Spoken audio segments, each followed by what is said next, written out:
Kia ora koutou. Colin Bjork here with the Pod Uni podcast, the podcast about podcasting. Today's conversation is with my buddy and colleague Jesse, who is a YouTuber, podcaster, content creator, and crucially, a home distiller extraordinaire. Our conversation is about the intersection of YouTube and podcasting, as well as how to build a community around your content, and then crucially, how to monetize the content that you produce through your podcast and YouTube channels. He offers some really terrific tips at the end of the episode, so stay tuned for those. And if you want to follow Jesse, I highly recommend that you do. You can find out more information about his work at chasethecraft.com, which is also the name of his podcast, Chase the Craft. And crucially, you gotta check out his YouTube channel, Still It, STILL space IT, for all things home distilling. The potato vodka video that we talked about in the interview has now over 3.8 million views. I'm a little bit partial to his historic pirate rum video, but go have a look. It's really great content, and you can see in practice some of the kinds of things he talks about in terms of building community and monetizing his content. Also, our interview was conducted in 2021 and then released in 2022. I just read recently that in the United States, advertisement revenue on podcasting in 2021 has now surpassed $1 billion.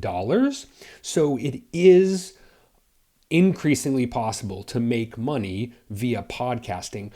And of course, advertising is not the only kind of way to make money on podcasts, but that data is quite top heavy. It's still a large sum of money going to a very small group of people.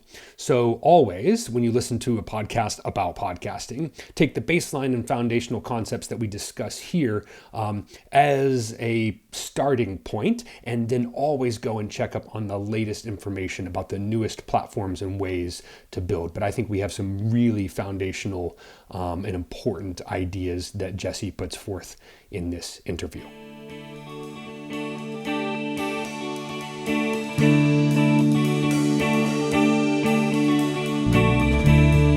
Hey, so thanks for coming. Thanks for... Pleasure, man. Absolute pleasure. Yeah, great to talk with you about this stuff, about podcasting and video making and businessing. So yeah, hey, you want to introduce yourself? Yeah, my name's Jesse. I was born in Australia, grew up in New Zealand. I am a hybrid, don't hold it against me. I run a YouTube channel as kind of the cornerstone of what I do, I guess. And I've got a few other little things out there, one of them being a podcast as well. And I'm sort of in the process of figuring out exactly how the podcast fits in with the main channel, the main YouTube channel. So yeah, tell me how your podcast has connected with your YouTube videos, and maybe that's changed over time for you. Like what's their relationship, I guess? Yeah, right. So the big thing for me is that I enjoy discussions. I enjoy long, meandering, getting to know people, really getting to the kind of the basement of an idea, forgetting about it, going on to another topic, coming up with something new, going back. I enjoy discussion.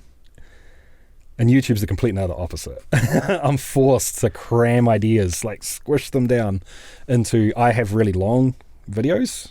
I think for probably the average on YouTube, my videos will sometimes reach 20 minutes, but distilling is a super complex topic. So that is an exercise in slash and burn to get a video to 20 minutes. It's 3 hours, 4 hours worth of ideas cut down to maybe an hour and a half worth of talking. And that's multiple takes and stuff like that too. But then so the editing process itself is a butcher knife too. Yeah. And you're also pointing to other embedded videos as well. Correct. To understand more about this part of the process, go watch this other one, which is not just marketing and pushing the channel. It's actually, no, this stuff is so complex. Yeah, it's not that there's just so many steps, right? Like, if anyone knows anything about making beer, basically you make beer and then your job starts for distilling. So there was this very romantic, desirable pull towards podcasting, to just be able to get in touch with someone and it doesn't have to be this giant production. We can just literally talk for an hour, 2 hours, 3 hours. I don't care. If it goes on for 4 hours and I'm still having fun, then my assumption is that someone out there is going to enjoy listening to it as well, and whatever, you know? Yep. So right from the beginning, the idea with the podcast was to not do editing. I have a safety net. I tell the guests at the beginning, there's a safety net. If you accidentally say something that's going to get you in trouble, you know, or you say something that you realize is a slip of the tongue and it's professionally silly, makes you look silly, I'll take it out. No problems, no questions asked, just tell me afterwards. But other than that, we're just going to talk. Yeah. And maybe if there's 30 seconds of dead air because someone has to go to the toilet, I'll cut it out. But anything short of that, no. It all goes in. Yeah. And that was so attractive for me because I spend, on the bigger produced videos, it might be, I don't know, 30 hours of editing sometimes. Yeah. So and that's editing. That doesn't count the shooting, the scripting, everything else. Yeah. And I'm fermenting things too, right? Yeah, So doing the work. Yeah. Yeah, it takes a long time to wait. Yeah. So the videos are quite often a 3-month project, the larger ones. So the idea of just calling someone up, yo, should we have a talk? What are you interested in? Yeah, I'm interested in that. Let's talk. It's just amazing. Yeah. And I think people enjoy it. The people that are really into it and really geeky enjoy it too, because there's no access point really anywhere in terms of distilling for that kind of discussion. There's a couple of other YouTube channels. There's a couple of other people. Well, there's a lot of podcasts that are tangentially attached to it, but most of them are from the appreciation world. So the people that just like tasting whiskey. Yep. They'll do reviews and talk about where whiskey comes from and stuff, but there's no one really digging into the geeky side of things. Yeah. So all of that sort of rolled together was a big part of it, but also just it boggles my mind, dude, that I can hear about something. So that this is I've got two podcasts in the can at the moment that haven't been released. One is a rum expert that someone suggested I get in touch with, and it wasn't until after I got in touch with him that I realized how embedded he is in the rum world. So the idea of just being able to shoot this guy an email and say, hey, let's have a talk, because I find it interesting, and him actually saying yes. Yeah. Yeah. Instead of being like, creep, leave me alone. Right. You know? So that's amazing. And the other one, a chemist gone distiller in upstate New York was inspired by a book full of old manuscripts depicting like 16th century stills. Whoa. So he got funding from the what was it, ADI, I think, in America. Okay. To build these things and test them, because he's got this background in chemistry, right? So he's used to lab distilling and all sorts of stuff. So the same thing. I just got to contact him and go, yeah, hey man, should we have a talk? And he said yes. So the reason I bring that up is it's kind of a fulfillment of a dream. That was the selfish part of why I wanted to do a podcast. And it's very nice to see that happening, because as a YouTuber, I can do that, but the only way to actually do it is I have to fly to America and go see this guy, and it's a big difference from his point of view too, right? Because he's got to give up. If I'm going to make a good video with him, it's probably 2 days worth of his time. Yeah, shooting all of his gear and the conversations and poking around and as opposed to, dude, have you got an hour, 2? Yeah, a couple of hours, a block of 2 hours to block out on any time that works for you. Yeah, it's very different. So the other thing is too that I realized that I had a platform already, and so the good thing about YouTube is that it has a discovery algorithm built into it, right? So if you're making good content that someone cares about, eventually people are going to start finding it. Yeah. It's just the way YouTube works, really. Podcasting isn't like that. No, right? not at all. There's no discovery platform. So I realized pretty quickly I've got the advantage of being able to advertise the podcast on YouTube. Yep. And the pickup wasn't as great as I thought it was. I guess I misread how compatible the two audiences are and how long people's attention spans are on YouTube. But it meant that from the get-go I had some form of jump. Yeah. Which is pretty cool. It's interesting, actually. Have you seen MKBHD what's it called? Waveform? No. Marquez Brownlee started a podcast. Yeah. And it's pretty freaking hilarious to see a video with Marquez Brownlee in it with 40,000 subscribers. underneath it, as opposed to what's he at now? I don't know, like 20 million Millions or something. and billions. Yeah. So when I saw that, I didn't feel so bad. Yeah. Oh, that's funny. Yeah. So your podcast was both video content available on a YouTube channel, but also the audio content available on the podcatchers. Correct. And you had those channels overlapping for a while, but now you're talking about splitting out the podcasting to a different channel. Is that? Yeah. So Talk me through the logic. The original plan was, the initial thought was I'll put the podcasts on, I use Libsyn. Yep. So I put on Libsyn, it goes everywhere. I don't have to think about it, all the podcatchers. And then I'll take snippets out of that discussion and throw those on YouTube, with the idea being that that'll be a 10-minute clip as opposed to a 2-hour clip, and people might actually watch it. Problem was that I guess people appreciate the production that goes into YouTube a lot more than I thought they would, rather than just the discussion. And even the clips weren't that popular. And it was taking a lot of work it was kind of, how do I put it? It was destroying the purpose of me saying this is going to be low production, right? Right. I got to scrub through a 3-hour podcast or a 2-hour podcast. Find the best bits. Multiple times, find it, cut them up, make extra thumbnails, all that sort of stuff. So I said, screw it. I'll do the podcast. I'll upload the whole damn thing to YouTube. If people watch it, they want to watch it. Great. So watch time metrics are awesome, because even if you only get 10%, that's 10% of 2 hours. Yeah. It's quite nice. Yeah. So that's great, but the views were really low. So that's kind of hurting my overall metrics on YouTube. And now I'm thinking of basically pulling that off off the Still It channel completely, creating a new YouTube channel for the full podcast, the way that I'm doing it now, and potentially creating a third channel. So to be, I'd have Still It, which would be the YouTube videos. Yep. Whatever, Chase the Craft podcast. I haven't worked out what that's going to be yet. And then Chase the Craft podcast clips. Yep. And then put, small little bite-sized bits over on that. Yep. And like you say, kind of loosely reference the other two from whichever one is talking at that time, Yeah. And find organic ways to make that not just an ad. Yes. Like there's an actual reason to reference the podcast and bring it up that way. Yeah, for a longer chat with so-and-so, go check out the podcast channel. Yeah. And so by separating out of a YouTube video channel, a podcast channel, and a podcast clips channel, potentially, you're separating the metrics so that the podcast lower views is not pulling down your YouTube one, which your how to turn a potato into vodka has like 2.2 million last I checked views, so that's doing pretty well. Yeah, that one took off, man. It's like every frat boy's dream is to take a bag of potatoes and turn it to booze. It's so funny, hindsight, man. I mean, in hindsight, I wouldn't change anything about it because that's by far my biggest video so far. But before that, everything about the channel was slow, steady growth. So there was nothing that would stand out really from anything else until that video. And then that video took off, which is great. Like, don't get me wrong. But then the how do you put it? The angst of what if that's the best video I ever make sort of sets in because it's so much bigger than the others. But also there's this weird juxtaposition in it because it is. I think that's why it's so popular. Is this rudimentary? Everyone's heard of potato vodka, but it's kind of this myth. No one really knows anything about it. Is that actually what you make vodka out of? I don't know. And then there's also the people on both sides. That's not vodka because it's not made with blah, blah, blah, blah. And then, of course it's vodka. It's made from potato. Vodka cannot, like, you're both full of it. You don't know what you're talking about.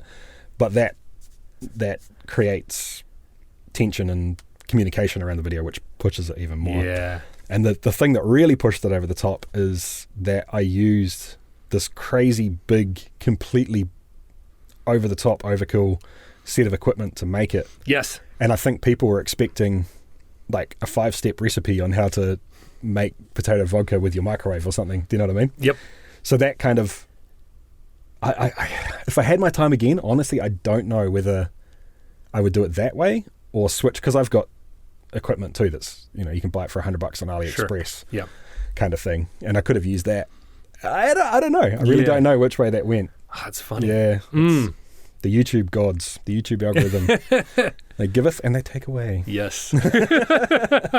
So tell me more about, so we've talked about how the podcast kind of complements the YouTube content. Talk to me about monetizing. Talk to me about, how your revenue streams have been going early in the process and it's notoriously hard to generate revenue from podcasts, but you've got several different ways of thinking through that. I understand. Is that right? So. Yeah. Do you want to talk specifically podcast or not? everything? Well, sort of larger, the whole thing, right? So podcast and YouTube. Yeah, because essentially, it sounds like most of your.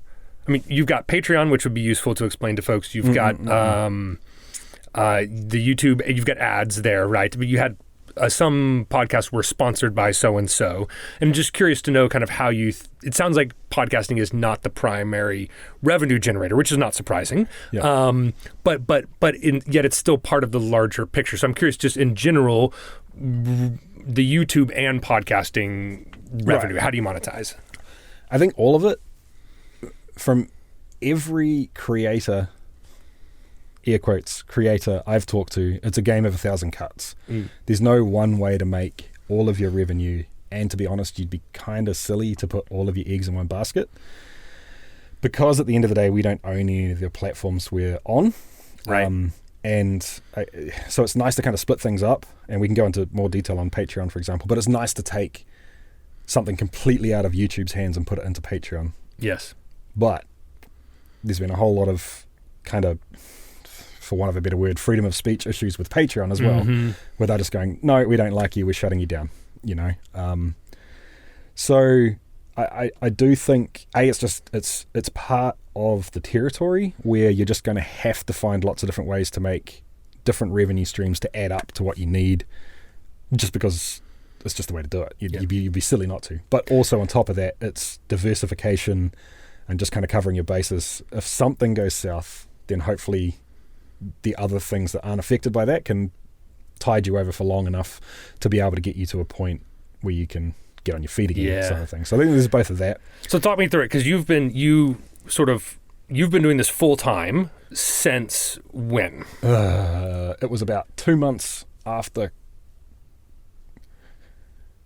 2 months after COVID was kind of on the radar here. Yep. And soon, pretty much when before lockdown actually happened, I got New Zealand lockdown. Yeah. Yeah, New Zealand. Yeah, correct. New Zealand lockdown. I knew my job was going away, and I knew. So I'd been at that point in time. I'd been running the YouTube channel as a side hustle for 3 and a bit years. Okay. And it had gone from putting a buttload of work into it, you know, like working 40 hours plus at the day job, coming home and doing another sort of anywhere between 15 and 60 hours a week on the YouTube channel on any given week for 3 years. And it had gone from making absolutely no money, obviously, through to making a pretty substantial, nice little side hustle cash. But then obviously that was side hustle plus salary, which was wonderful. Yep. And then you take the salary away and suddenly you realize that really nice amount of side is nothing, you know? Yeah.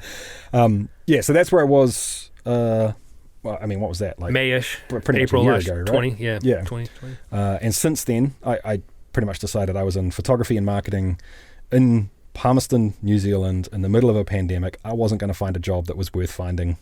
So I'm not even going to look. I'll just put all my time and effort into the YouTube channel. And I was very, very lucky that it was a YouTube channel that was my side hustle, because I don't need anyone else, man. Yep. I need my video camera, I need power, I need my shed and a few supplies.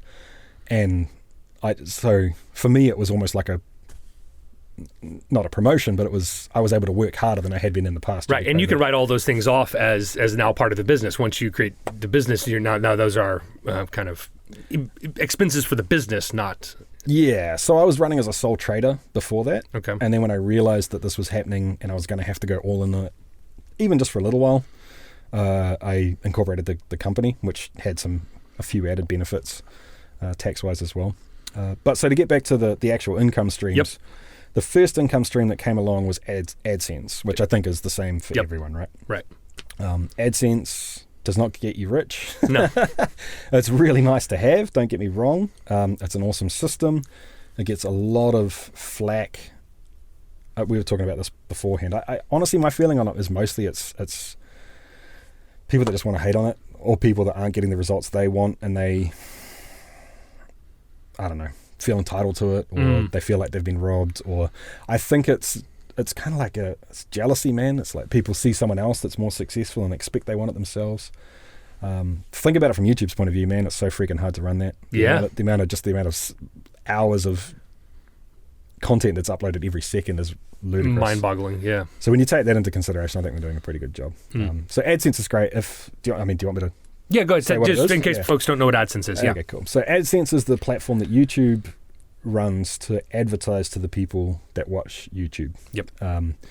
And generally, well, pretty much the way it works is that the creator gets paid based on the amount of ads that are watched on their video, and are more likely to get paid a higher rate if an action is taken. So if they click a link, or if you follow something through, you're more likely to get a little bit more from that. To sort of put it into perspective, we're talking fractions of cents per view. So it adds up over time, but it does take a lot to get to a meaningful amount. YouTube take a cut for it. So the idea is basically a company comes along and they'll say they want to advertise to people that are watching a certain type of content or have a certain demographic. I think it's 30 cents YouTube takes, and the creator takes the rest. So it's great. You don't have to do anything about it. All you have to do is monetize the channel. So that was the first thing that came along for me. It just kind of fell on my lap. And it was, I don't know, so just everything about this, I think it's just human nature, man, but everything about being a quote-unquote creator, there's levels to it. And it seems like you've just got these blinders on, and the only thing you can see is about 3 levels above you. So when you're making nothing, it's like, I just want to make something. I just, and then you get like that first $15 thing go into your account. You're like, yes! Oh, they're not going to pay me out until, I don't even know what the minimum is, like $150 or whatever it happens to be. Yeah. Oh, I just want to get to that I want cash in my pocket instead of sitting on, then you get that. You're like, great. Now I want $10 a month. Right. Now I want $100 a month. Now I want $200 a month. It's just, there's always that next thing. Yeah. So it does add up. And if it's a side hustle, it turns into some decent cash after a while. And I think the biggest thing is it's motivation to keep going, right? Like it's a way of justifying what you're doing to yourself and keep moving. So that's AdSense. Cool. And for the longest time, that was a little bit of cash in the pocket, not a lot more. The big turning point for me was when that little bit of cash turned into the money that funded the channel. So before that, it was literally me going to work at a salaried job, coming home, taking money out of the family account that should have been used to buy something for the kids, and instead buying ingredients to go and distill some stuff. Yeah, exactly. Yeah. So the real turning point for me was when AdSense turned into enough cash that I didn't have to feel guilty about just making something. That was cool. And then I started getting, by this time I had a following that was large enough. Large enough's not the right word. There was enough people that had been around for long enough, and it had reached a critical mass where it had legitimately turned into a little community. And it was tight-knit. People, for the most part, knew each other's screen names. They replied to each other. I replied to every single comment on every single video. Incredible. For a long time. And people started contacting me and saying, we want to donate something to the channel. And me being the New Zealander that I was, hated that idea with a passion. And so there's another guy called Bearded and Bored who we started at the same time. He's like my YouTube buddy. He's got a YouTube channel as well. Yeah. He basically slapped me around the ears and said, pull your head out of the sand, mate, and stop being an ass. If people want to help you out, let them. So that's when Patreon comes in. Yep. So the idea with Patreon is it's a third-party platform that allows you to create tiers of membership and for people to bid into those tiers or to pledge into those tiers of membership. So it can be as little or as much as you want. You set the tiers up, and they say, I'll pay $5 a month, $1 a month, $100 a month, whatever it happens to be, and pay that to the creator. Patreon, of course, take a nice little cut of it. Yep. But you can set it up purely as a donation if you want. You can set it up as, what are the typical things? Like typical things are ad-free episodes. So if you buy in at $5 a month, you get the episodes ad-free. Podcast or video would work fine. It might be discount on your merch store. It might be free merch. It might be behind the scenes videos. They have what they call Lens, which is stories like everyone else is doing. You can put those up as well. Yep. Stay up for 24 hours and disappear. All of those different things. And that wouldn't say it took off for me, but it grew exponentially faster than any of the other income streams for a long time. So that's what carried me. And so this was before, this was after we'd had our first child. Okay. And then this sort of took off, and then we had twins, and I basically said, "No, I'm done. I'm quitting." Yeah. And my wife said, "No, you're not. You're not allowed to quit." And honestly, the only other reason was kind of I felt like, okay, people actually care enough. They give enough of a damn about what I do to send me money. Right. That's pretty cool. Yeah. And when it's just, okay, the video got a couple of thousand views, it's like, what does that mean? But when it's real people putting credit card digits into a website because they care about what I do. Yeah.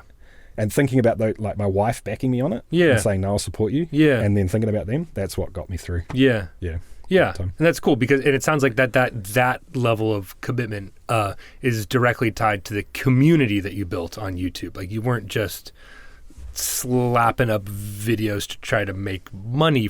You're slapping up videos to create a community of people who were all invested in the same kind of like exploration of what it means to distill. Is that? Yeah, very much, man. Yeah. And I should have said too, like when I started the channel, I'd never distilled a drop of alcohol in my life. Yeah. So it wasn't about I'm really good at this and I'm going to teach people. It wasn't about, me sharing my brilliance with the world or my art. It had nothing to do with that. It was I'm good at ingesting information, rearranging it, and blurting it back out again in a way that's more understandable for a larger amount of people than the original information. That's what I think I'm good at. Yeah. So it was more about that, which meant it was very open to, hey, I did this, but do you think I screwed up? Like, tell me what you think. And then someone would say, no, you did. You messed up, mate. Like that was not right. And then there's a discussion that comes from it. Yep. And because it was a small, respectful community, that was constructive. It wasn't tearing people down. Yep. Yeah. So then Patreon grew, and that turned into a much larger chunk of income than the AdSense was. So now I was justifying this could actually be a business, right? And it kept growing and growing and growing, and basically it was just those two. And then somewhere along the line, I started. There's a company, if anyone else is in the boat where they don't know if they want to make merch, and if they have anything to do with YouTube, I would suggest Teespring, which is basically a drop shipping company, but they print the shirts for you. So you design them, you put them up. When someone buys them, then they get printed and they get sent out. So you're not on the hook for stock. You're not paying anything in advance. Teespring? Yeah, like TEESPRING. Cool. And the beautiful thing about it is that it integrates directly with YouTube, and it shows up as an ad underneath your videos. Not all the time, just it might show up. So instead of some random person, whatever, trying to sell a cup of coffee, whatever, or under your ad, it's your merch that's being shown as well. So that's a nice little thing. The t-shirts aren't, they're okay. Like the quality's not great. Your control over it's not great, but you get to set your prices, and you basically just get to make a few shirts and forget about it, which is what I did. And the point in it for me was, like you said, it wasn't about making money. It was about having people out there in the world with a physical something to say, I'm part of this community. Cool.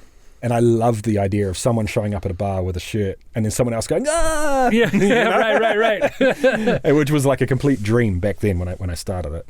But then you realize that you just kind of forget about this, and then you wake up 2 months later and there's a couple $100 sitting there, and it does add up. You don't have to, the same thing, a death by 1,000 cuts, right? You got your bills paid, whatever that means to you at the time. Maybe it's not paying your mortgage and the kids' daycare, but it's paying the bills for the company. Yep. And then oh, that's right, I'll check Teespring. Maybe there's an extra $100. That's there you go. It's basically for free. Yeah. You don't do anything for it, So that was kind of what the merch was originally for me, was that both things, right? Yeah, it'd be nice to have the money, but it's about putting something into the community that's tangible, not just a digital video, And then it kind of grew. So then I started sourcing my own products. And I was having products. I had products inventory in New Zealand, flasks and challenge coins and just random stuff like that I was posting up from New Zealand. And then as the channel grew, it got to the point where that was just, there's only so many hours I can spend writing on envelopes and spend stamping things at the post office. Yeah. So it's still not by any means a large amount of money. But you start adding together affiliate marketing. Yep. The down and dirty for that is I find something on Amazon that fits, that I use in a product. I get a link off Amazon. I put it on my videos. If someone buys it, I get a cut. It used to be really good on Amazon. It used to be upwards of, I think the lowest category was maybe 6 or 7%, and it went up to 15% or something silly that you would make. Now it's just had the ass cut out of it. So I'm normally making like 2 or 3% on sales now, which sucks. Yeah. So I don't really push Amazon unless there's a product that just makes sense. I do affiliate marketing with a homebrew company in America as well, which is a much more obvious fit for me because most of the stuff I use comes from the homebrewing world, and they appreciate the business more. They give me more like 10% on most products. So the same thing. It's not a whole lot of cash, but it adds up, and you start adding Amazon affiliate from them, affiliate from, there's a couple other little companies that I kind of do stuff with, and it adds up over time, like these shirts, for example, into the AM. You put all that together and it starts turning into something, right?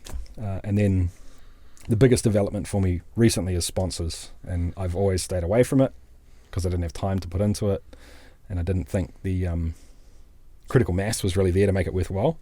But over the last 3 or 4 months, that has very obviously emerged as the low-hanging fruit of how I go from making enough money to survive to make enough money to have a retirement. Yeah. And then whatever's after that will be interesting to see. But, yeah, and so can you walk me through maybe an example of how one of the sponsor things work? Do you seek somebody out? Do they seek you out? Or, and how you've talked before about how you've said no to, because you have decisions about saying yes or no to these sponsors, and how do you make those decisions about which products do you actually feel like align with your brand? How do you think through all that? Yeah, for sure. I actually feel quite differently about these in terms of the YouTube channel and the podcast, and I don't know whether that's because it's a standard in the two worlds, and I've just sort of adopted that standard, or whether it's because, I don't know. This is my feeling on the two. Okay. YouTube, it needs to be something that I would recommend to my mum. Okay. Do you know what I mean? Like if I don't want to sell crap to my mum, like I don't want to be selling it to the viewers of the channel. It's kind of how I feel. And it has to somehow tie into what I'm doing. So it doesn't have to be something that, and when I say that, I mean in terms of the creativity, the story of the video, right? Even if it's like a lame Linus Tech Tips style segue, I'm cool with that. Okay. But it has to be a really good product. Yep. And I have to have tried it personally. Right. The podcast, I feel much more like, here's a slot of time. It's kind of like the newspaper. If you want to buy a slot in time, I'll vet it. I'll make sure that you're not hated. I'll make sure that you're not horrible. Maybe I'll try it myself. As long as it's okay, then I'm kind of cool with it. It's a slot in time at the beginning of the podcast. Yep. This thing's potentially 3 hours long, and this is a minute at the beginning. You know. But the potential for income reflects that as well. Yes. So it's How dramatic is that in terms prices. of percentages for our listeners? It's night and day, dude. Absolutely night and day. So at the moment, everything that's going onto the podcast has been affiliate kind of stuff. Yep. So it's basically me giving up my time with the potential for income in the future. That may not be true, actually. There may have been 1 or 2 small ones. But the prices that I'm offering people on that are, like at the most maybe a fifth, probably more like a tenth of what the YouTube channel could be in terms of top dollar for top dollar kind of thing. But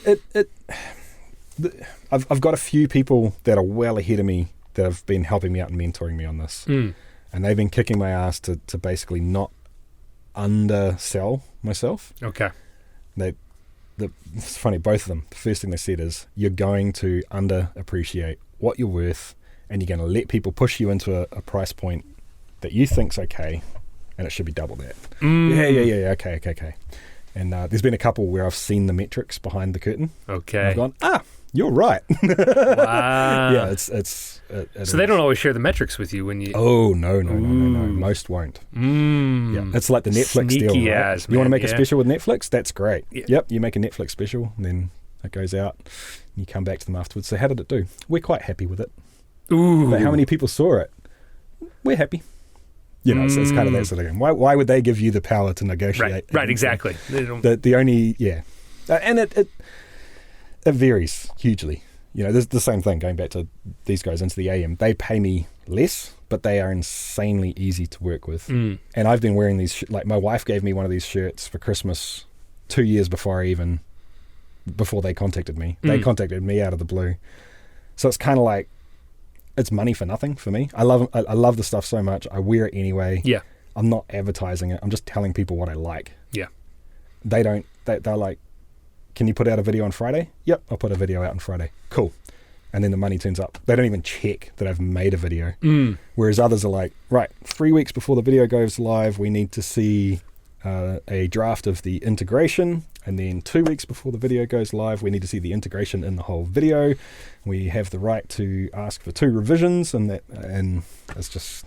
It's a lot of constraints and... you know, like, negotiation thanks, guys, yeah. yeah. If it's canon, and do you know what I mean? Yeah, sure, we can have that discussion. Yeah. But there's very few products that I love that much to go through that process to make slightly more money. You know, it's just not worth the cash. Yeah. It's for not sure. worth the stress. For sure. Yeah. So there's a spectrum, man. There's a pretty big spectrum. Yeah. So how are you imagining? Right, you've been at this full time for a year, and maybe 4 to 5 years of about 4.5 hammering out years. the channel. Where do you look to go with revenue streams and community building? Right, because I think, we'll come back to the community thing later, but we should tie up the revenue conversation. I'm just interested in how it's changed over time and where it might go. Yeah. So now AdSense has overtaken. AdSense has moved up significantly on most other things. I'm trying to actually remember specific numbers, and it's really hard to track the stuff, man, because you start growing, you know, like, so maybe you do 20% growth month on month for 3 months in a row. So do you assume that the next month you're going to grow 20%? Do you assume that that's now you're going to plateau, or do you assume that that was a peak and you're going to drop back down to what you were 3 months? You know, like, a lot of guessing. Who knows, man? Because everything's just like the channel's growing away nicely in the background, and it's pretty hard to compare numbers, to be honest. But yeah, so the Patreon thing is still there. That's still my number one priority. Like, if I've got spare time and I'm going to respond to a comment, I'll go to Patreon first. Cool. And I'll pull up personal messages or comments on Patreon before I even think about responding on YouTube. I mean, it just makes sense to me, right? Absolutely. So Patreon's still there, but like in terms of monetary percentage of the revenue pie, it's dropped off, mostly because AdSense has gone up and sponsorships come into the game. So honestly, I don't know how it's going to shake out between AdSense and sponsorship over the next 6 months. It'll be interesting to see. And then there's all the little things that just kind of fluctuate all over the place. You know, sometimes I'll make $50 a month on Amazon, and sometimes I'll make $300 a month on Amazon. You just, who knows, you know? So it's all like that, and it's all over the place. Yeah. But if you had a desired shape of the pie. Yeah. So my end game, and we talked about this beforehand, is that I want to get to a point where I'm not a YouTuber. I want to get to a point where I'm a business owner, and a solid part of that business might be YouTube, but I need something else. I need something, and when I say something else, I don't mean like another platform, not like Instagram or podcasting or whatever. I mean a service, a product, something that I sell as a business, or that I rent, or that I whatever. It's an experience. It's a still. I don't know. And the reason for that is twofold. One is that I've realized that it is very, very, very inefficient to be advertising for other people on my YouTube channel. Right. Why sell that slot when I can sell it to myself for free, and it's worth so much more money? Do you know what I mean? It's worth so much more on any way you slice it to be selling my own stuff. But two, like we said right at the beginning, is I don't control any of these platforms. If I have my own business, I control my business. And if YouTube, the dream is to get to the point where how do I put it? Where YouTube's a thing in and of itself, and the content always comes first, the community always comes first, but the ad slot, when it comes up for grabs, always the first opportunity is for me to buy it myself. Yes. As opposed to selling it to someone else. So it's almost like free advertising for the business I run. Yeah. And the dream would be to get to the point where if YouTube one day woke up and said, we're classifying alcohol the same as any other drug, no more alcohol content on YouTube, or you can put it up, but you kind of like effectively shadow banned, I don't lose everything. Right. Because right now, if that happened, I would lose everything. Yeah. I'd have nothing left. I've got an email list, kind of.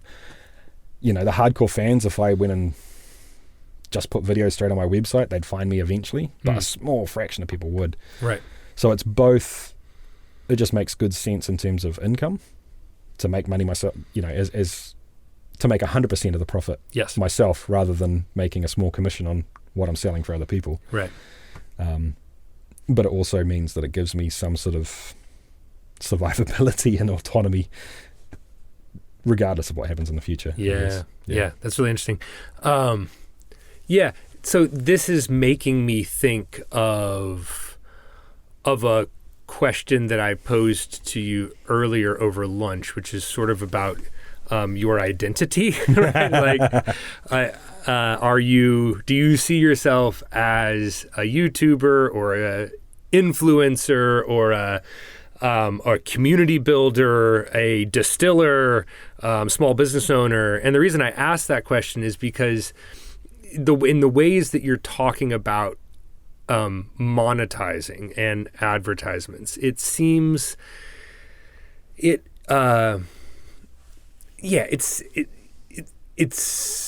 seems to me in the way that you're talking about it that monetizing is not the number one goal. It's essential to like keeping the thing going, but it sounds to me in the way that you're talking that it's like you said the content and the community are numbers 1 and 2 or tied number 1, whatever. And so I'm curious, like, how do you negotiate that tension between?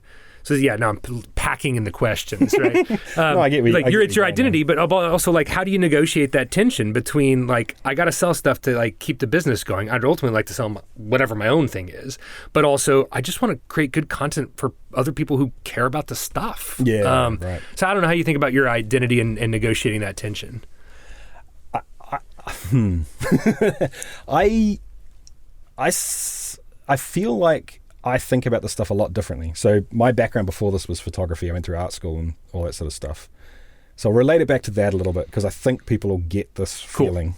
So in anything where you are quote unquote an artist, there's almost this feeling that you're not a real artist if you're doing it for the money. You've got to do it for the passion. You've got to do it for the beauty. There's that assumption. You've got to do the art. Do it for the art for art's sake. Yeah. Screw that. Right. Fuck that. Fuck that. Yeah. I'm a mercenary, dude. Yeah. My goal in this is to be able to feed my family and have a comfortable retirement. Like that's what it is for me. Yeah. I don't want a yacht. I don't want a private plane. I just want to not have to worry about money. I just want to not have to think about money. I don't need extravagant things. I just need to not worry about it. You know? So that's one side of it. And this feeling of I've always rebelled against it because it just annoys me. It's like, no, I'm here because I'm an artist. Okay, that's your hobby. What are you going to do for work? No, I want to be an artist. Okay, so you need to pay the bills, which means you need to be pragmatic about this. You need to run it like a business. So yes, I care about the people because they're good people. Yeah. Do you know what I mean? Like the work's work, whatever. Like that's kind of the business side of it. And yeah, my motivation for being in this is because it's my job. But I chose this because I care about it. Yeah. You know, I decided I wanted to do YouTube first, and then after that I decided on the topic I wanted to pick, which was distilling. And I did that because I thought it would be, there was opportunities around it, but also it was the one thing that I thought I would be less likely to get sick of and burn out on over the long period. Sure. So that's why I actually do care. Yeah, I'm a mercenary. Yeah, I'm here to make money, but I actually do care about it. And I find the topic fascinating. I find the problem solving side of it fascinating. The fact that we have this group of people that interact and it hasn't just devolved into a steaming turd of YouTube comments is amazing. But in saying all of that, it how do I put it? If your actual goal is to not worry about money, that to me is a long-term thing, right? Yes. So the way to get that goal is to not be a prick now. Yes. Yeah. Do you know what I mean? Right. So I guess what I'm saying is it almost comes full circle back to being the exact same thing. Yep. And it's just I'm doing it for the art, well, I'm doing it to pay the bills, but to anyone outside that conversation, we would be doing the same thing. Yeah. Does that make sense? So yeah, it's about the community to me, because without my community, I'm nothing. You can't pay the bills. Yeah. And sure you can. Like you can be, and this is why I hate the word quote unquote influencer. Yeah. Because that to me is what an influencer is. An influencer is someone who is trying to influence you to buy stuff that they don't really care about, you don't really care about, but it's all about making you buy shit. Yeah. You know, and you can make a lot of money out of that for a little while, but eventually it will come crashing down. Yeah. Some people get luckier than others. It lasts longer for some people than others. And it's the same with all of this stuff, right? Like all of the like white hat, black hat, grey hat stuff in terms of what you're willing to do on YouTube to get the views. Yeah. You know, or are you willing to do stuff that's borderline outside community policies or completely outside of community policy to get, you know, are you willing to use hacks that are white hat now, but everyone knows that they shouldn't be, and eventually they're going to be grey hat or black hat. Mm-hmm. And to me, it's just, why mess with all that stuff, man? It's a long-term thing. Like I don't need it to grow fast now, because it's almost. One of the mentors sat me down not long ago, and I had a question for him. The question's irrelevant, but it was basically, his answer was, well, do you want to grow fast to make money, or do you want to build a community? I was like, okay, yeah, fair enough. That was a silly question. Well, that's the much more succinct. That's the much more succinct way of asking the question that I could have asked. Yeah. Right? There is that tension, but there's also kind of an obvious answer. Yeah, and but at the same time, sometimes it's not obvious, and it's really seductive, man. Yeah, it really is. I hate social media. I'm a recluse. Do you have any Instagram, or do you have any accounts for? I've got Instagram and I've got Facebook. Just because I felt like I had to. I don't. Yeah. I'll go through every now and again I feel guilty, and I'll take like 10 photos for Instagram and then put them out over the next few days, and then not do anything for 6 months. Yeah. I'm not that sort of person. I don't like it. I hate it. But when you wake up in the morning and you open that YouTube Studio app and you see your views have tripled overnight, that feels good, dude. I don't care who you are, that feels good.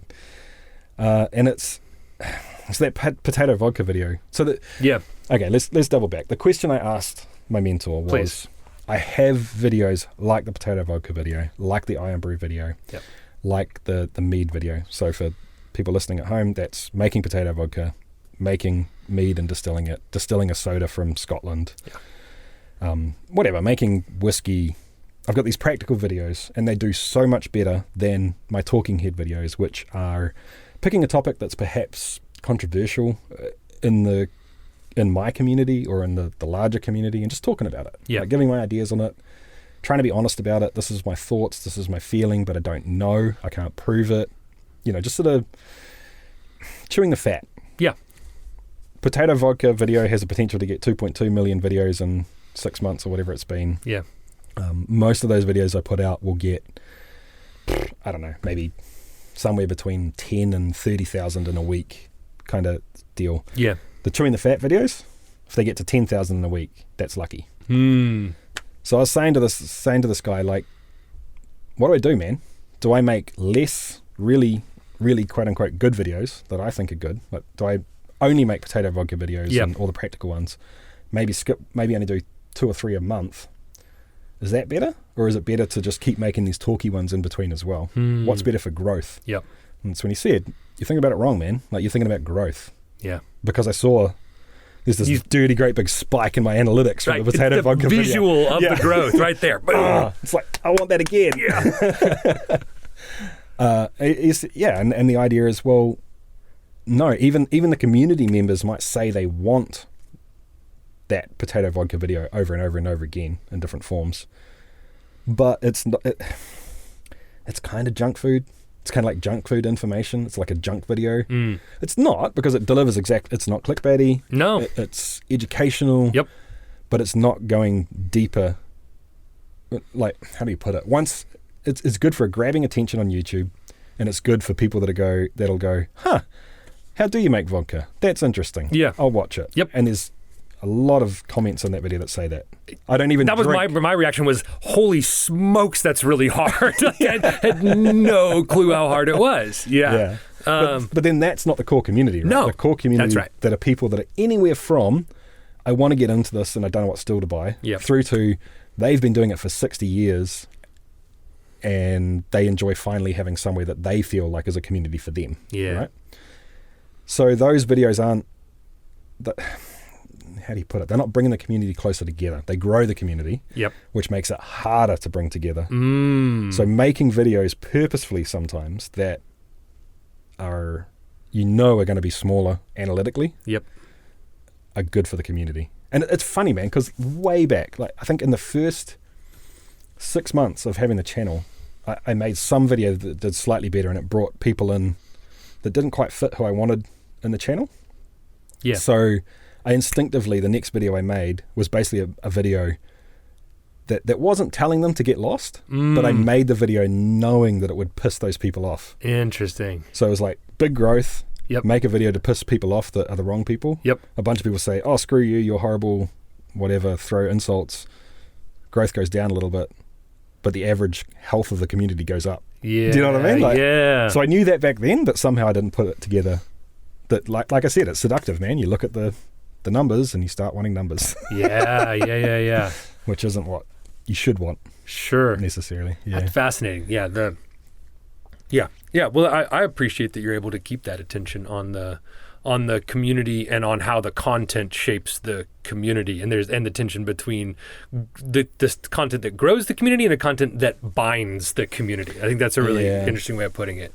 Because I always tell, in the podcasting class, we spend a lot of time talking about the reason why the first year introductory podcasting course doesn't get to any of these questions is because it's all about creating good content from the start. Because if you don't have good content, then my belief, you will really, really struggle to not just to get people to click it and listen for the first time to your podcast, but to build a community around it. And so I think I'm not surprised to hear that you're invested in the content that way. I 100% agree. And it used to be my way of kind of curating the community was to be involved. Like I said, I used to answer every question that came in. I just can't do that anymore, dude. Yeah. And that's another interesting thing, actually, man. If anyone is thinking of getting into this, you better figure out how to have a skin of rock really quickly. Really? Has that been pretty hard, some of the stuff that people throw out in the comments? Like, I guess really inside I'm kind of a big teddy bear compared to what I look like on the outside for the most part. It's got a big old awesome beard. Yeah. But I guess I have always been slightly susceptible I've always wanted approval, I guess, in some way. We all do. Yeah. But maybe a little bit more than other people. It's not my point. Anyway, I thought going into this that I would be very, very good at being objective and just shaking it off. Yeah. And for the most part, I have been. But dude, human nature is real. Ooh. You'll be scrolling through through comments, and it'll be, yeah, you're great, you're awesome video, wonderful, have you thought of, that's cool, you're a dick, die. Ugh. And it's stupid. Like, obviously that person is just means nothing. Screwing around. Yeah, they're not even related to the... Okay, screw you. But that just sticks in your head, man. Like, you've literally scrolled past 100 comments. Amazing things. Yeah. And that one thing gets stuck in your head. Or even worse is when they say something and so I love it when people call me out on my bullshit. Okay. Basically, I love it. It's awesome. As long as they do it in a way that, how do you describe it? Constructive? You're a name on a screen to me, man. Like, you may have been my first viewer, but I'm horrible with names, as we discovered, we talked about today. So unless I've literally like shook your hand in person and got to know you in person, and it's that your real name on your screen name, I'm sorry. I wish I could, but I can't remember you. Yeah. So if you're just having a go at me, and there's no politeness, no decorum, no,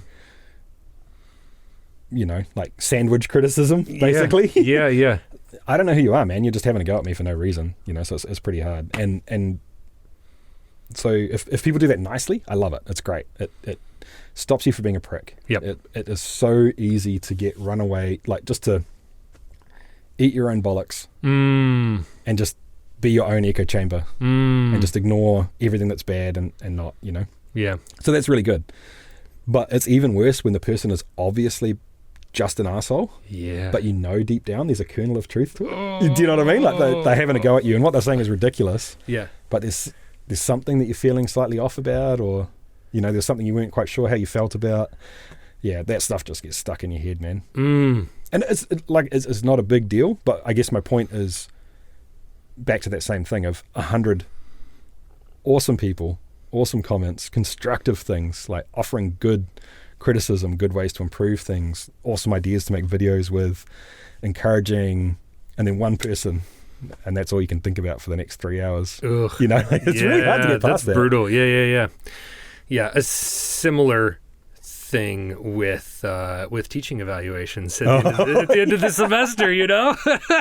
It's like you get plenty of good ones and constructive suggestions for what to do next semester, and then the one that just sticks is the one that's and you know who that person is. Yeah, well, it's funny in the smaller classes. Yeah, you do. In the larger classes, sometimes it's harder with the online to know because there are lots of ghost students. But yeah, I do try, like you're saying, like I try to listen to the criticism and embrace it, and so it's not just me up there being a pompous, I know how to do everything with podcasting. Man, this podcasting stuff's changing all the time.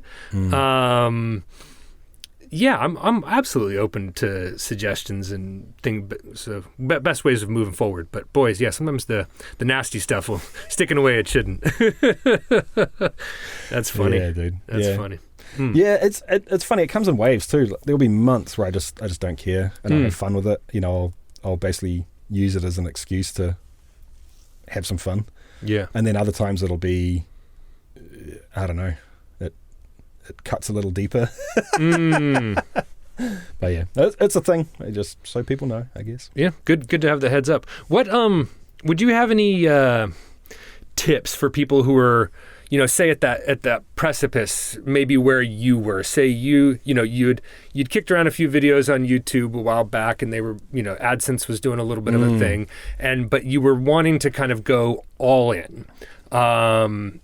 And spend the majority of your time to try to grow the community, and as such to be able to monetize a bit. And especially if they're thinking to have both a podcast and potentially YouTube. I know lots of podcasters use Patreon, because podcasting itself is if you're just doing podcasting, it's very hard to monetize with ads and sponsors at the scale that you would need to make it worth your time. So Patreon is quite useful for podcasters. But are there any kinds of tips that you would offer people who are standing at that precipice, thinking about growing their, let's call it brand, on either YouTube and podcasting combo?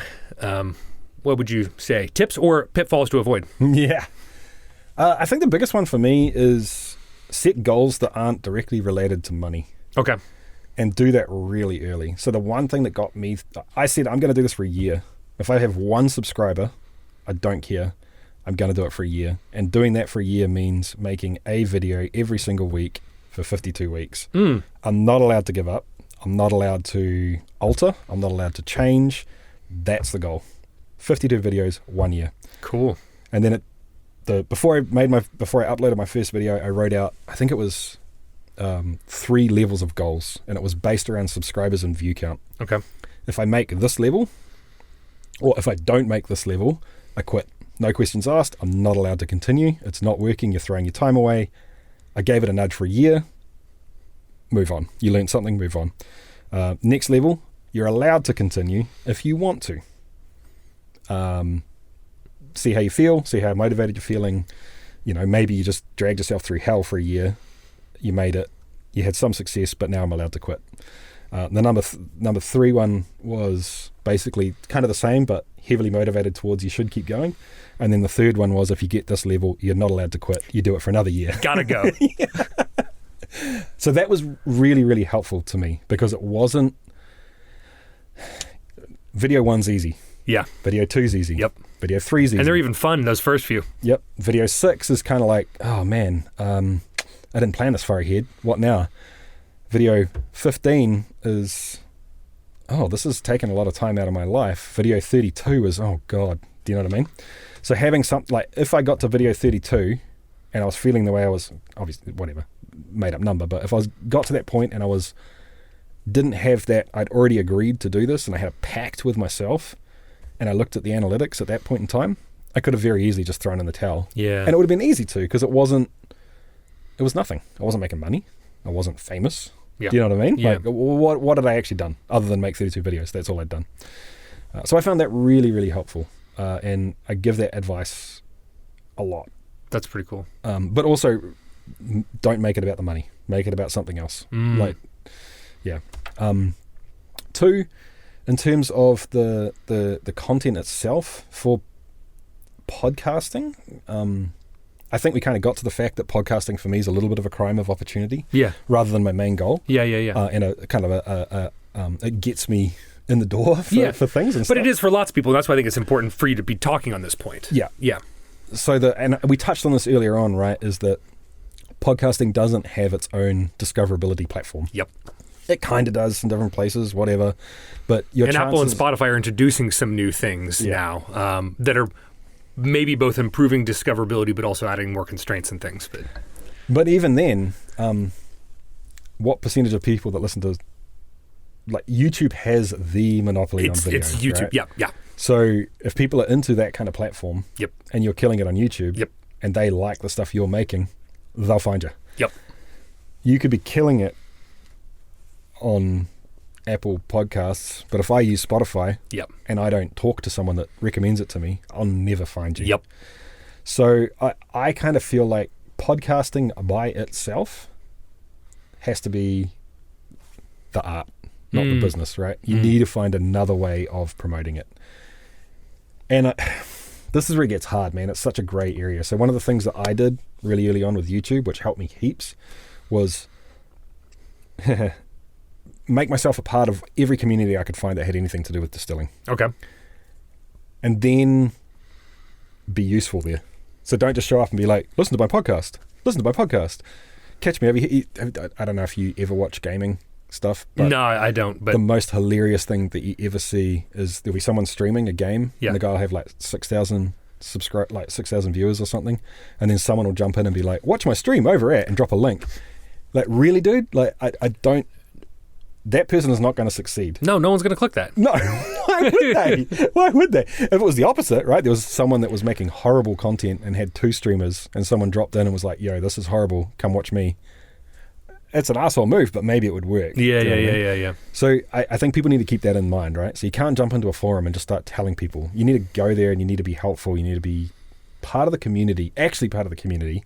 And then when it comes up, then you can bring up that you have a channel or you have a podcast. And then by then there's 45, 50 people that kind of at least know your screen name and know that you're a good person. And they'll remember it, you know, and then maybe they'll go check you out. And now maybe you convert 3 or 4 of those people that actually care. They're in this community, they're bumping shoulders with other people that care. Now they turn in, you've jump-started your word of mouth advertising kind of thing. So I think those sort of things are good, but have another platform. Have something. Yep. And there's so many different ways you can go about this. I landed on Facebook and Instagram. Someone suggested basically opposite of what you think might be true. Find every platform you could possibly get an account for all of them, and don't even half-ass it. Like, if you got 16 different platforms, 16th ass everything. Okay. Just shotgun approach. Okay. Throw some stuff out there, see what sticks. Yep. Give it 2 months.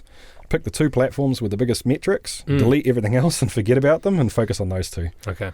And that kind of appealed to my analytical way of thinking, and that's what I did, and that's what worked for me. So I'm not saying that's great, but you know, if you're trying to decide what to do, that might be a good idea. The upshot of it is that I don't care how much you think you like messing around on Instagram now. Once it's a job, it's a job. Yeah. Do you know what I mean? Like it is not the same thing. I took probably 6 months worth of research before I actually uploaded my first channel, and that was like 30 hours a week kind of research, and a lot of that was spending a lot of time in the forums, and I loved it, man. That was the best part of everything. Just kicking around in the forums, reading stuff, throwing ideas around. I loved it. I can't remember the last time I logged into a forum now. Not because I still like it, but it's work now. It's so hard. And I feel guilty for it, right? So I log in and I do that, and I'm like, well, this isn't actually helping my business in any way, shape, or form now. It's meaningless. And I could be doing my freaking tax return. Right. Do you know what I mean? Right. Opportunity cost now, Yeah. So don't pick stuff based on interest, on what you think now. If that helps you get through and not burn out, cool. But just try and be objective about what is actually the right target market for you. So, for example, like, I don't know, man. What's a topic? If you're into shoes and you love Pinterest, but all the people that are into shoes and your podcast is about shoes, if they're all on Instagram, don't pick Instagram. Right. And actually, you're mentioning target market. I think this is really interesting, given that the majority of students who take my course are Kiwis, although they might live around the world, and we certainly have plenty of international students. But market. Talk to me about how you think about markets, especially in terms of nation states like New Zealand versus United States, right? Because it depends on what your business is, right? Yeah. But for a lot of people, I know that Americans end up being a large target market simply because it's a big English-speaking country if you're doing English-speaking content, and also, lots of this creator type stuff. And YouTube itself is an American company, right? So there's, I'm just curious how you think about, like, is your biggest market Americans, or is it? Yeah. Off the cuff, don't quote me on these because it's probably wrong. I think on any given month, maybe 54% of my audience is America. Yeah. The second would be somewhere between something in Europe, Australia, and South Africa. Always fluctuate. Yeah. And that would be like 12%. Okay. And then New Zealand is? Oh, like 2%. Yeah. So how does that knowledge of the nationality of your audience, does that affect any way that you build community or create content? For me, no, because it's such a niche community. Yeah. It's a very, very specific type of person. That's not true. It's a very specific type of person that I want to communicate to, out of a relatively specific kind of person that might be interested. Got it. So the real cliche one for me is frat boy wants to get drunk for cheap. Yep. See ya, don't want you, goodbye. Yeah. That's not what I'm about. Piss off. Yeah. Like, please leave. I don't want you. Right. Do you know what I mean? They'll watch the potato vodka one, but like you don't need them in the comments, and they're not going to be paying your Patreon. Well, even if they are, it's going against what I want in the community, right? Okay. I want a community of geeks. Geek is a term of endearment to me. Yes. That's what I love. I'm always a little bit scared of saying this because I think people will take it the wrong way. But at the end of the day, I don't care about distilling. I care about problem solving. And distilling is a hobby that gives me the exact kind of problem solving I love. Oh, cool. So that idea of my problem solving is I want to get smashed this Friday for the least amount of money, and it's Thursday and I need it by tomorrow. I don't care, dude. Yeah. Like, you're the wrong person and you'll destroy what I'm trying to create, right? Yeah. So, but once you get past that, it's a very specific kind of person. But the interesting thing is that it's very hard to nail that person down. It's very much personality based, and it almost has nothing to do with location. Those demographics. So when you're taking on ads sponsors, that's different. Because you got to provide them with demographic data, presumably, and so I got on. There's an interesting thing too, where you'll see, like, so for example, the same company will be both in New Zealand and America. The American company will either reach out to me or reach out to an agent and say, we'd love to sponsor you, love your content, I'll check them out. Oh, you're in New Zealand? Oh shit, we can't do that, sorry. And I'll back out instantly because it's the New Zealand sister companies or another branch of the company. It's their jurisdiction, and I'm in New Zealand. Like, Yeah. no, dude. Like, you're in America. That's where my audience is. I'm basically an American company working in New Zealand. Yeah. But it's pretty hard to sling that.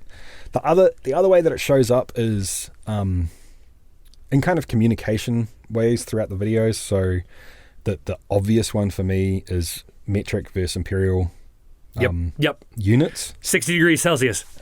Exactly. Yeah. So I've that's kind of an ongoing joke. Yeah. Like, I'll do it, but I'll kind of do it begrudgingly, and it's like, it's an ongoing joke that metric is superior. Yeah.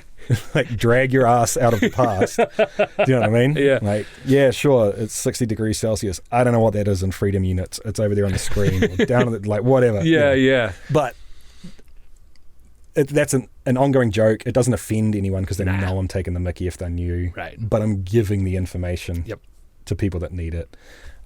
Sometimes I've played, like, for example, I'll use pounds instead of kilos in a title because I know the bigger audiences in America. For searchability. Exactly. Yeah. So it shows up in little ways like that. Yeah. But mostly it's about the personality of the person. Yeah. And have you thought about creating a U.S. branch of the business? How insanely complicated is that? Because right, you're married to an American. I am. Yeah. She's from California. Yeah. My spiritual home is fast becoming Texas, and I mean that. Yeehaw! As a Texan, I embrace that. Yeah. Happy to have you as a Texan. The spirits coming out of Texas. The whole. This is not what this podcast is about, but for me, it's exciting. Yeah.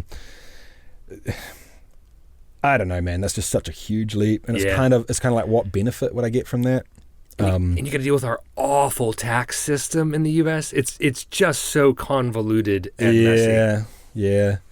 I mean, I don't know, dude. So the other thing is that I still haven't worked out what this side business is exactly. I've got ideas. I've got things in the pipeline. I don't know what it's going to turn into, and that may very well heavily influence what I do in the future. So what I would say for people is, people have got all sorts of different reasons for getting into this, right? If they're wanting to start a podcast to network, whatever, to get the job they want, or they're in academia and they're wanting to just have access to people that are doing interesting papers or whatever. It's marketing 101, dude, is figure out what your target market is. And your target market and the reason I say this is your target market may not actually be the same for your product and your podcast, but you damn sure better know what the difference is and figure out how that works together. Yeah. So, like, for example, if I end up selling a product, but my product is only available in New Zealand, I better figure out how do I put this? I would rather have 10% market share or market penetration in New Zealand, and that be 10% of 4 million, than have 10% penetration in America of, what are you at, 50 million or something? 350 million maybe. Yeah. That extra million subscribers Population. means nothing to me if they can't buy my product. And the point of my video is to sell widgets in New Zealand. Do you know what I mean? So it's tricky. I don't know. Thanks a bunch, Jesse. I really appreciate it, My pleasure, man. Yeah, it was fun. Yeah. Let's hang out in Texas sometime. Yeah, dude. Let's. I don't know when we're going to be able to do that. No, still might be a while. Thanks for listening, and kakite ano.